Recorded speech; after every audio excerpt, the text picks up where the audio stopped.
हुई है। किसने की? अब्दुल हमीद के लड़के ने।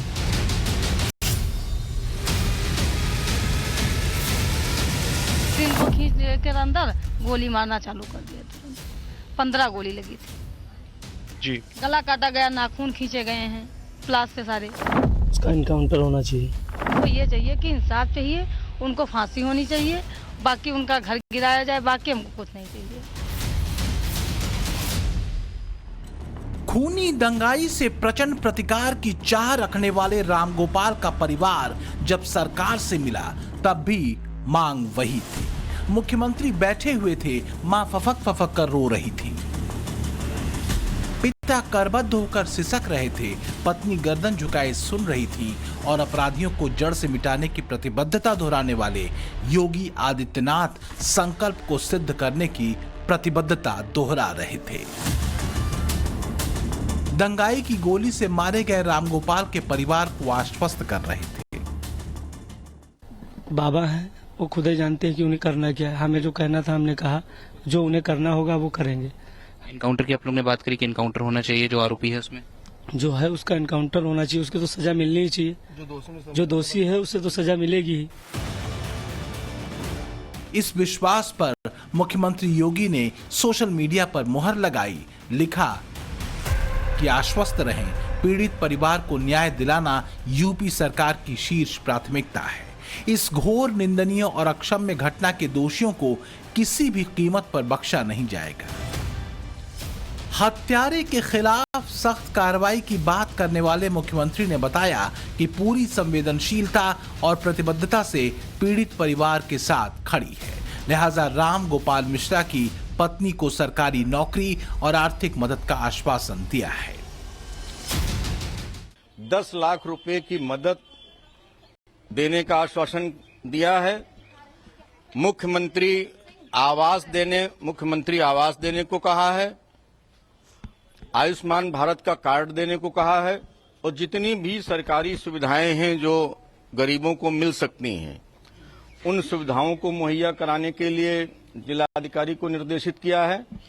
और उनकी पत्नी हाई स्कूल पास हैं, अगर उनके लायक कोई संविदा पे या ऐसी कोई नौकरी है तो उस पर भी विचार करने के लिए महाराज जी ने उस परिवार से कहा है।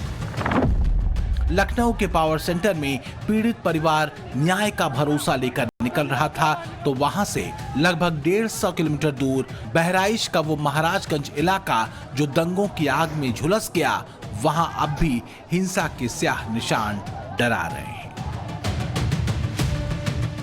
दंगाइयों की साजिश का चीखता हुआ प्रमाण उस अब्दुल हमीद के घर पर बिखरा पड़ा है जिसके बेटे पर रामगोपाल की हत्या का आरोप है। अब्दुल की छत पर रॉड पड़े हुए हैं, पत्थर पड़े हुए हैं, बोतल रखी हुई है। जो जानकारी है उसके मुताबिक रामगोपाल मिश्रा को इसी जगह पर जहां मौजूद है, ठीक बगल में हमारे आप देखें ये घर है जहां पे उसे मौत के घाट उतारा गया। और कहा जा रहा है कि जब रामगोपाल मिश्रा जो है ये झंडा लहरा था तब गोलियां चलाई गई। यहाँ देखिए किस तरह की चीजें पड़ी हुई हैं। रॉड पड़ा है बड़ा सा, एक जो है आपको कुल्हाड़ी हथौड़े दिखाई देगा, छोटा सा हथौड़ा आपको दिखाई देगा। वहां पे कांच की ढेर सारी बोतलें जो है वो टूटी हुई हैं, लाठी डंडे यहाँ पे पड़े हुए हैं, एक टूटी हुई चरपाई है और बहुत सारी कांच की बोतलें हैं। आपको ब्लड स्टेन भी दिखाई देगा, खून के निशान भी यहाँ पर हैं। कहा जा रहा है कि ये गोपाल मिश्रा के ही खून के निशान है, रामगोपाल मिश्रा के खून के निशान है। जब वो इस छत पर मौजूद था तब आपको दिखाते हैं, तस्वीर दिखाते हैं कि बगल में आप देखेंगे तो एक जीना है, एक सीढ़ी है और कहा जा रहा है कि वहीं से उसको गोली मारी गई और ब्लड के जो निशान है इस बात की गवाही है कि यहाँ पर उसका खून निकला था। उसके साथ बर्बरता हुई है, ये इस बात की गवाही दे रहे हैं कि यहाँ से उसके साथ जो है उसे बेरहमी से मारा गया। और ये दूसरी छत है जहाँ पे हम मौजूद हैं। मौकाए वारदात के इंच इंच को कैमरे पर दिखा रहे टाइम्स नाउ नवभारत के रिपोर्टर की मुलाकात एक ऐसी लड़की से हुई जो अब्दुल हमीद की पड़ोसी है, जिसका दावा है कि छत पर रामगोपाल को गोली मारी गई थी। वो भगवा कलर का झंडा लगा रहा था, फिर अचानक वो लेटरिन के पीछे छुप के उसको गोली मार दिया। फिर सब लोग मिलकर घसीट ले गए घर में अंदर। फिर मतलब उसकी प्लास्टिक नाखून जाड़ा गई, फिर और सारी गोली मारी गई। फिर उसकी बेरहमी से मौत किया गया, उसको मार दिया गया। ये सब देखा आप लोगों ने? हाँ, हम सब लोग। आवाज सुनी थी गोली की आपने? हाँ। कितने गोलियां चली थी? 1 2 3-4 गोली मैंने सुनी थी आवाज। 4 आवाज सुनी थी आपने गोलियों की। दावा किया जा रहा है कि यही वो गली है जिसमें 2 नाली लेकर अब्दुल हमीद का बेटा खड़ा था। इसी गली से गोली चलाते हुए एक तस्वीर वायरल हुई थी 14 अक्टूबर को। पुलिस इन तमाम कड़ियों को जोड़कर उन आरोपियों की तलाश कर रही है जिन पर दंगा भड़काने का शक है, जिस पर बहराइच को जलाने का आरोप है, जो अब तक फरार हैं, जिनका कानूनी हिसाब करने की लगातार मांग हो रही है।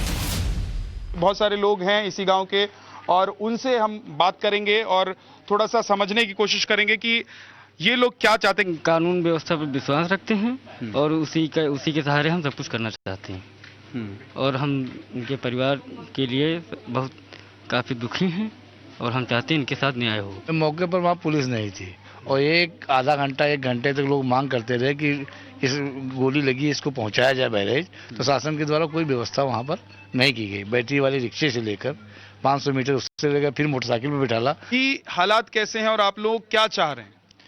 हम लोग चाह रहे हैं कि व्यवस्था शांतिपूर्ण बनी रहे। जो गोपाल के साथ हुआ है वो दूसरे के साथ न हो। जो आरोपी हैं उनके साथ बहुत कार्रवाई होनी चाहिए, सख्त कार्रवाई होनी चाहिए कि वो पकड़े जाएं। अभी तक उनके पास कोई कार्रवाई नहीं हुई है। धड़ ईटा उनके घर में पहले से जमा था, वो प्लानिंग थे। जैसे ही मूर्तियाँ निकलेंगी हम लोग तुरंत तोड़फोड़ शुरू कर देंगे। जैसे ही मूर्तियाँ निकली हैं तो उन्होंने तोड़फोड़ शुरू कर दी है।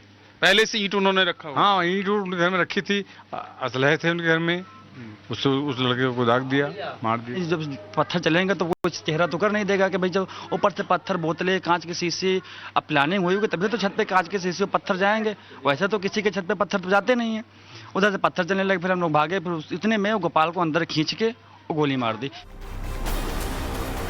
बहराइच के जिस इलाके को दंगाइयों ने झुलसा दिया था वहां डेग डेग पर पुलिस है। बड़े बड़े अधिकारी सड़क पर पैदल मार्च कर रहे हैं क्योंकि देर रात फिर से उपद्रवी बेकाबू हो गए थे।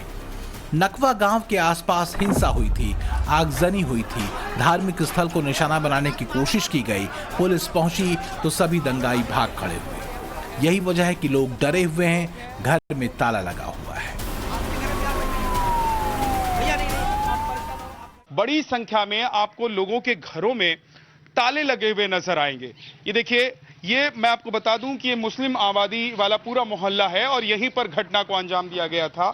ये देखिए, ये ताला इस घर में आपको लगा हुआ नजर आ रहा है, कुंडी, और कुंडी के ऊपर उस ताला लगा हुआ है। इसके बगल वाले घर को भी अगर आप देखेंगे तो उस दरवाजे पर भी बड़ा सा ताला लगाया गया है और बताया जा रहा है कि लोग या तो घर के पीछे हैं। स्थिति को नियंत्रित करने के लिए अब भी इंटरनेट बंद है, पुलिस पहरा दे रही है। हालांकि इस सब के बीच सियासत बेहिसाब है। विपक्षी पार्टियां लगातार सरकार पर सवाल उठा रही हैं। सरकार की लापरवाही, पुलिस की लापरवाही से ये घटना हुई है। कानून व्यवस्था को मजबूत करना, चुस्त दुरुस्त करना, एक्स्ट्रा फोर्स लगाना चाहिए था, सारी व्यवस्था करते। मैं समझता हूं कि आज बहराइच नहीं जलता, दंगा नहीं होता और कोई घटना नहीं घटती। ये पूरी तरीके से सरकार की फेल्योर है और जंगल राज कायम है। जिस अंदाज में समाजवादी पार्टी और कांग्रेस शाब्दिक प्रहार कर रही है, उसी अंदाज में सत्ताधारी पार्टी भी जवाब दे रही है। विपक्ष के तमाम नेता एक सूबे की सुरक्षा के आश्वासन के साथ विपक्ष पर अटैक कर रहे हैं। समाजवादी पार्टी को आप जानते हैं कि दंगा फसाद उनके डीएनए में है। हमारी प्रतिबद्धता उत्तर प्रदेश में लाइन ऑर्डर को मेंटेन करने को लेकर के। अभी खड़ा किसके साथ है? विपक्ष, जो गोली मारने वाला। मतलब इस तरीके से तो क्या देखना चाहते हैं? मतलब आज के दिन में क्या हिंदू धर्म का वोट नहीं चाहिए क्या उन्हें? साजिश अगर है तो अखिलेश यादव की साजिश है, कांग्रेस की साजिश है, टुकड़े टुकड़े गैंग की साजिश है। हालांकि ऐसे ही बहराइच के वर्दी वाले इस दंगे में लापरवाही को लेकर सवालों के चक्रव्यूह में खड़े हैं। दोनों पक्ष पुलिस प्रशासन पर सवाल खड़े कर रहे हैं। सवाल ये भी उठ रहा है कि केस दर्ज होने के 30 घंटे बाद भी ज्यादातर आरोपी पकड़े क्यों नहीं गए। हालांकि इन सवालों के बीच मुख्यमंत्री योगी आदित्यनाथ दंगाइयों का हिसाब करने के लिए संकल्पबद्ध हैं। यही यकीन तब भी दिखा जब वो हिंसा में मारे गए राम गोपाल मिश्रा के परिवार से मिल रहे थे। बहराइच से विनोद मिश्रा के साथ विद्यानाथ झा, टाइम्स नाउ, नव भारत।